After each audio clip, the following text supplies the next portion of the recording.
চোরা দিলি দর্শন, আয় আয় আজি তোর করিব দণ্ডন। নিকটে না আইস চোরা, ভাগো দূরে দূরে, আজি লাগ পাইয়াছি দণ্ডিব তোমারে। তো নিত্যানন্দ প্রভু কাকে দণ্ডদান করছেন?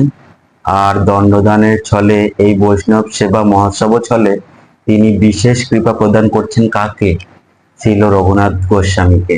তো আজকে আমরা সেই লীলাই শ্রবণ করব পানিহাটি চিরা দধি মহোৎসব বা দণ্ড মহোৎসব লীলা সম্পর্কে, এবং কবে উদযাপন করতে হবে এবং আপনারা কিভাবে বাড়িতে এই মহোৎসব উদযাপন করতে পারবেন।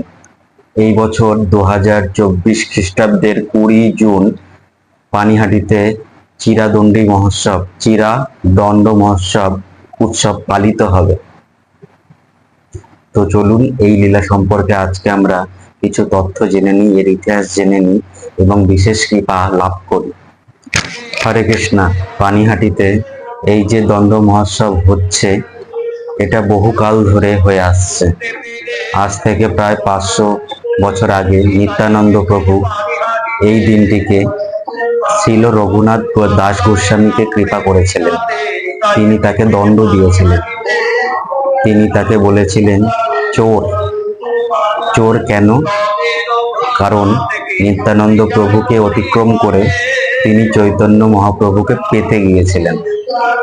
তাই জন্য নিত্যানন্দ প্রভু তাকে বলেছিলেন চোর। কিন্তু হেন নিতাই ফিনে ভাই, রাধা কৃষ্ণ পাইতে নাই। এই রাধা কৃষ্ণ যে চৈতন্য, নিত্যানন্দ প্রভুর কৃপা ছাড়া চৈতন্য মহাপ্রভু কৃপা লাভ করা যায় না। নিত্যানন্দ প্রভু হচ্ছেন গুরু তত্ত্ব। সেই গুরুদেবের মাধ্যমেই শ্রী চৈতন্য মহাপ্রভুর, শ্রীকৃষ্ণের কৃপা লাভ হয়। নিত্যানন্দ প্রভুর কৃপাতে চৈতন্য মহাপ্রভুকে লাভ হবে এবং চৈতন্য মহাপ্রভুর কৃপায় রাধা কৃষ্ণকে লাভ হবে, পাওয়া যাবে। রাধা কৃষ্ণের কৃপা লাভ হবে।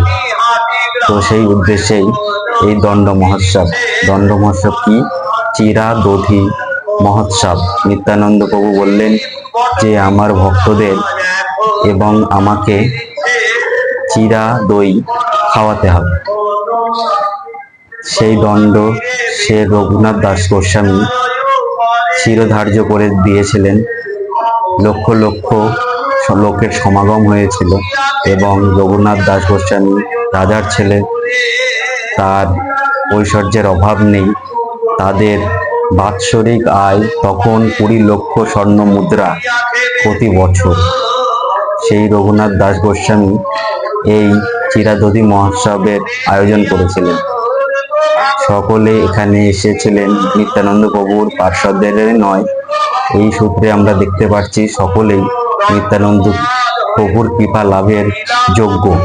এবং চরণে সেই অনুষ্ঠানের সময় নিত্যানন্দ প্রভু শ্রী চৈতন্য মহাপ্রভুকে ডেকে আনলেন। কেউ কেউ দেখতে পেলে, কেউ কেউ দেখতে পেল না। চৈতন্য মহাপ্রভু সেখানে প্রতিটি ভক্তের সামনে যাচ্ছেন এবং নিত্যানন্দর পাশ থেকে, খাওয়ার থালা থেকে সেই চিরা দই তুলে নিয়ে নিজে গ্রহণ করছেন। এই যে মহোৎসব, এটি একটা অপূর্ব সুন্দর মহোৎসব আমাদের পক্ষে, শ্রী চৈতন্য মহাপ্রভুর অনুগামীদের পক্ষে, কৃষ্ণ ভক্তদের পক্ষে। এই অনুষ্ঠান, এই মহোৎসব অনাদিকাল ধরে চলে আসছে। প্রতি বছরেই এই দিনটিতে লোকের সমাগম হয়, ভক্তের সমাগম হয়। এবং এই দিনের বিশেষ প্রসাদ, আমরা তো অন্যান্য দিন কি পাই, অন্ন পাই বা অন্যান্য প্রসাদ পাই, কিন্তু এই দিনে আমাদের চিড়ে দই। পানিহাটিতে আপনারা যদি যেয়ে থাকেন তাহলে সেখানেই মহোৎসবটি হয় খুব ধুমধাম সহকারে। তাই আপনারা সকলে পানিহাটিতে আসুন, পানিহাটিতে এই মহোৎসবে অংশগ্রহণ করুন, এই লীলা শ্রবণ করুন এবং এই মহৎ কাজে নিজেদের অংশীদারি করে তুলুন। আর বাড়িতে যারা পালন করবেন ভাবছেন, তারা এইভাবেই পালন করতে পারেন। যেহেতু আজকের বিশেষ প্রসাদ চিড়ে দই, তো আপনারাও সেইটিকে ভগবান, নিজের গৃহের ভগবানকে ভোগ লাগিয়ে সেটা আপনারা নিজেরা পেতে পারেন। ভিডিওটি ভালো লেগে থাকলে সকলের সাথে শেয়ার করবেন। আর এই অজানা তথ্য কে জানতেন না সেটি কমেন্টে জানাবেন এবং সকলের কাছে পৌঁছে দেবেন। আর পানিহাটির যাবেন, দর্শন করবেন। হরে কৃষ্ণ।